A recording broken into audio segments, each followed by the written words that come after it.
how to land your dream job. That's our goal for today.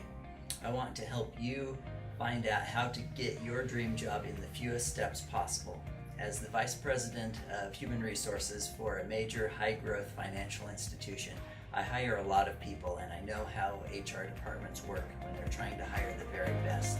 So we're going to walk through my career journey and what that taught me about the right way to get a job in the new economy, the new job market. There's a quote that I love. It's, "Yesterday's job search won't find today's dream job." It's true. The roles are very different now, and it's important that you understand how HR departments work as you go out and land your dream job. So I started right out of college chasing the money, as I like to put it. I didn't figure out what was the right career fit for me, didn't take any of those personality assessments like you probably should in the Career Center.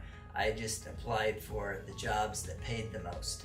And this led me into the world of prepaid cell phones back in the early days when these carriers were unheard of, and buying a cell phone in a convenience store or a grocery store seemed strange and unfamiliar.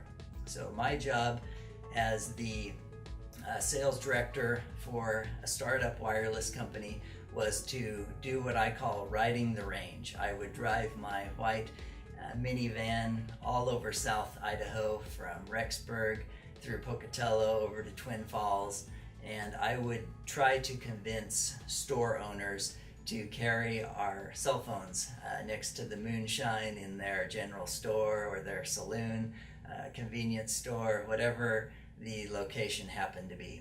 And one day I was out riding the range in my minivan, and I was around Twin Falls when a blizzard hit. And one of the quirks about my minivan were with the windshield wipers. They would work intermittently, only when they wanted to. So this blizzard hit and they decided to stop working. And I remember sitting there thinking to myself, man, I hate this job. And it was surprising because I was doing really quite well at it. It had built up quite a network of distribution for the phones, but I just didn't like it. It didn't feel good to me. It didn't seem natural. And so I started looking around for a different job after that, which led me into the world of human resources. Not too long after that, a colleague of mine called me up and said, hey, the company is putting human resources managers out in the field. Out in the field meant in Idaho, out of the home office in Denver. And we think you've always been good with your people, so are you interested in giving it a shot? I said, sure, why not? And jumped into the world of human resources. And the first job I had was primarily with dealing with the labor union. So I would represent the company in grievance meetings and negotiations with the labor union. In my first grievance meeting, when I sat down across the table and a grizzled union steward took off his boot and started cursing and pounding the table with his boot.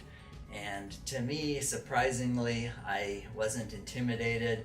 I wasn't extremely put off. I thought it was a little amusing, but I didn't, of course, smile or let on that I thought it was funny because I didn't want to ruin the relationship. My personality type on the Myers-Briggs is the INTJ. It's called the mastermind on the 16 different personality types. If I had taken the Myers-Briggs like I should have in school before choosing a career, I would have noticed that an INTJ is an analytical problem solver, eager to improve systems with innovative ideas. They are logical and problem solving, but less comfortable with the unpredictable nature of other people and their emotions. Hence, having a sales quota was very, very uncomfortable for me. If I had read Careers to Avoid, I would have noticed that telephone sales and advertising sales were listed right there as possible red flags for me.